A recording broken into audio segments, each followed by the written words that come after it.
안녕하세요 여러분. 아두이노 2 PCB 강의를 맡게 된 레몬랩스 정봉진입니다. 반갑습니다. 이번 두 번째 강의에서는 실제 그 기존 쉴드의 회로도를 확인해보고 그 회로도에 대한 설명, 그리고 이것을 이제 아두이노와 어떻게 인터그레이션 시키는지 그것에 대하여 알아보겠습니다.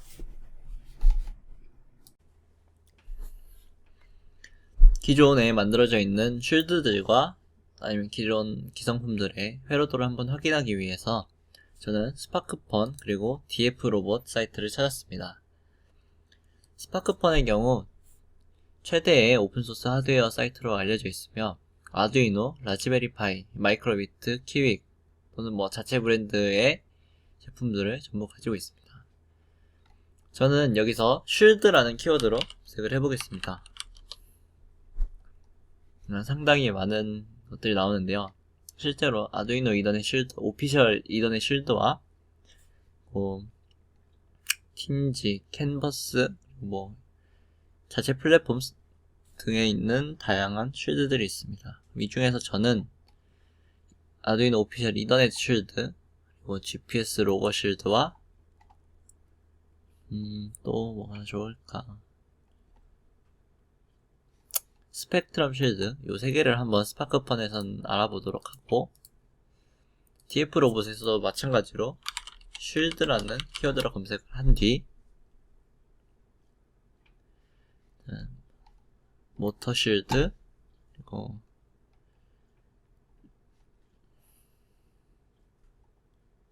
구축 모션 센서 쉴드,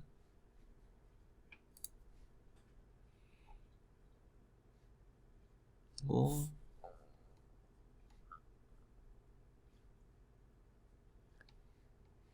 위즈넷 이더넷 칩을 사용한 위즈넷 이더넷 모듈에 대해서 알아보겠습니다. 스파크펀 거 먼저 확인해 보겠습니다. 스파크펀 역시 아두이노와 마찬가지로 제품 페이지에서 도큐먼트를 누르시게 되면 스키매틱, 그리고 이더넷 라이브러리, 그리고 이글캐드 파일을 다운받으실 수 있습니다. 그래서 스키매틱을 눌러준 뒤 확인해 보겠습니다. 컬러로 되어 있어 가독성이 떨어지지 않으므로 굳이 저는 이번엔 이글캐드에 되어 있지 않겠습니다. 일단 이더넷 쉴드는 회로도가 이렇습니다. 간략히 보시고 3개 다 연 뒤 한번 비교해 보도록 하겠습니다. GPS 로거 쉴드의 경우 회로도가 이렇습니다. 마지막 스펙트럼 쉴드는 다음과 같습니다.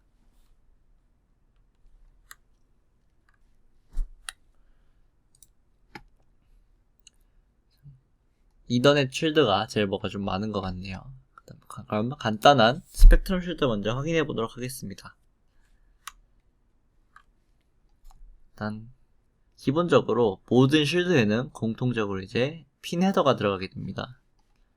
아두이노 보드와 연결해야 되는 핀 헤더가 들어가는데 이제 그 핀 헤더에 대한 라이브러리를 어떻게 그리느냐에 따라 달라집니다.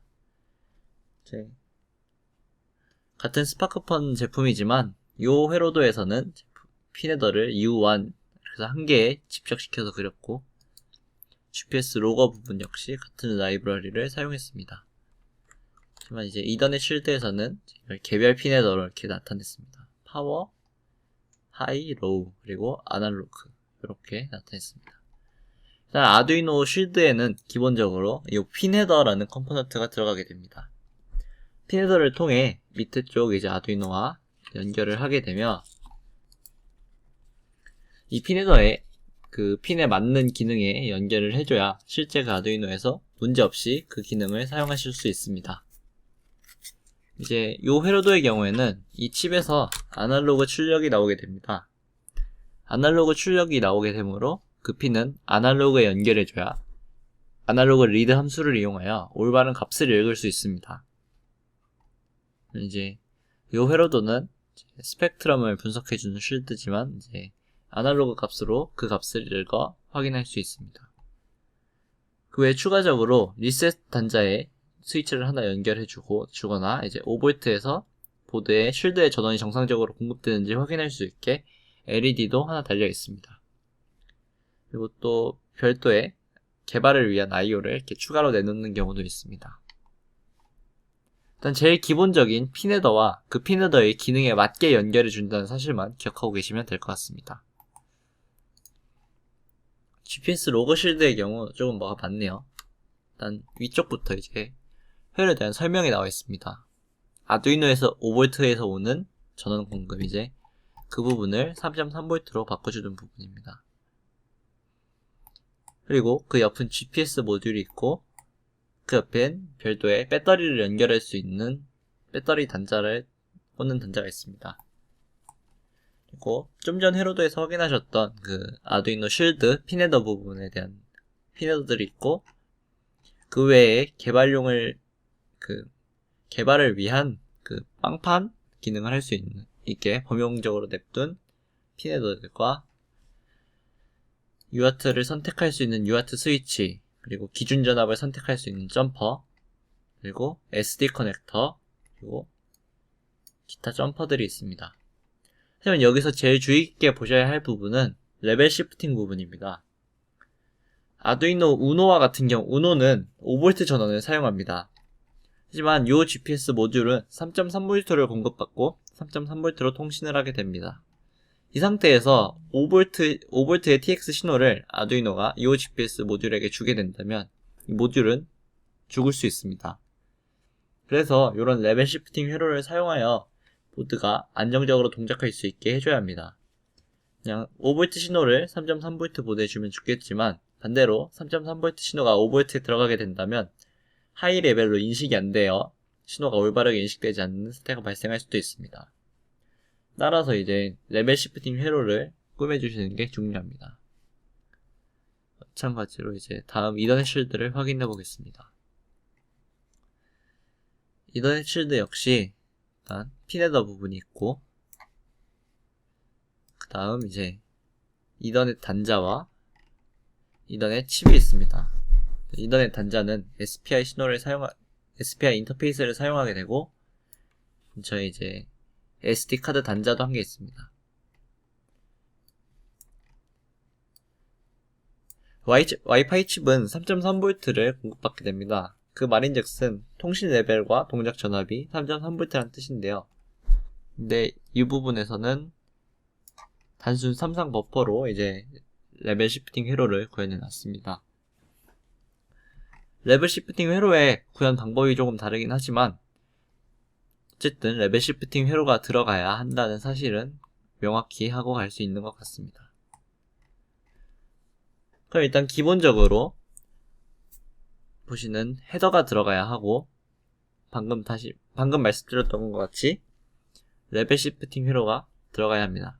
하지만 레벨 시프팅 회로가 항상 들어가야 하는 것은 아니고, 만약 타겟에서 쓰이는 게 3.3V다 라고 혹은 그보다 낮은 전압이다 라고 한다면 레벨 시프팅 회로를 넣어 주셔야 합니다. 그렇지 않다면 이제 모듈이 올바르지 않게 동작할 수 있는 문제가 생기겠죠. 이제 스파크펀사의 것은 여기까지 확인하고, 이제 DF 로봇사의 확인해 보도록 하겠습니다.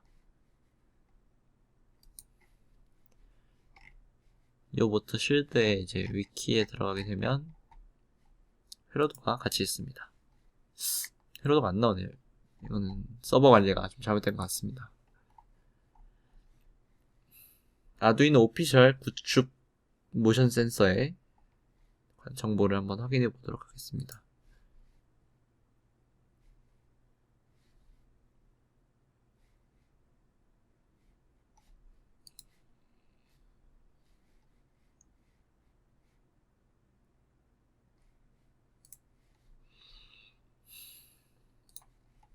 저쪽에서 찾지 못한 것 같으니 아두이노 스토어에서 다시 찾고 넘어가 보도록 하겠습니다.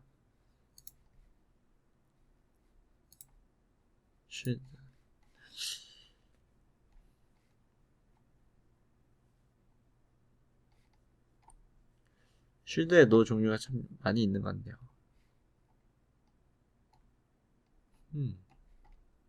원래 찾던 구축 쉴드가 없어진 것 같으니 다른 릴레이 쉴드를 한번 확인해 보도록 하겠습니다.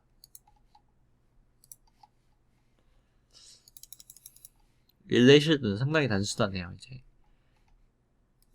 늘 말씀드리는 것 같이 핀 헤더가 있고 그 주변에 사용될 컴포넌트가 연결되어 있습니다. 릴레이 같은 경우에는 단순히 디지털 신호로 제어하기 때문에 아무 GPIO에 연결하셔도 상관이 없습니다. 다만 이제 그게 0번 혹은 1번일 경우에는 보드에 프로그램을 업로드 하실 때 그 핀을 제거해 주셔야겠지만 보시는 바와 같이 여기는 0번, 1번을 사용하지 않았습니다. 4번과 이제 IO 5번, 그리고 하이에 1번이니까 9번, 그리고 10번, 그리고 13번을 사용했습니다.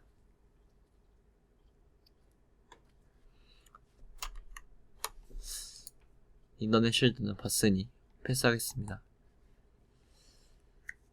그러면 이제 여러분께서 한번 다시 생각을 해보셔야 할 때가 온 것 같습니다.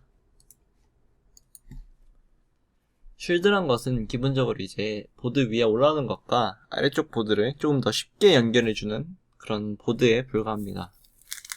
그러니까 물론 뭐 레벨 시프트 같이 좀 어려운 부분이 들어갈 수는 있어도 근본적으로 이제 그게 아래쪽 보드와 위쪽 보드의 올바른 통신을 도와주기 위해서라는 건 변함이 없는 사실인 것 같이 쉴드를 만든다는 건 이제 쉴드와 기존에 만들어진 쉴드와 아두이노를 하나로 합치시고 싶다면 그 위에 올라오는 쉴드가 어떤 기능을 하는지 어떤 부품이 올라와 있는지를 먼저 확인하신 뒤 그 부품을 아두이노와 어떻게 연결이 되어 있는지 보시고 아두이노에 이렇게 연결하면 되겠다 라고 한번 생각을 해보시면 됩니다.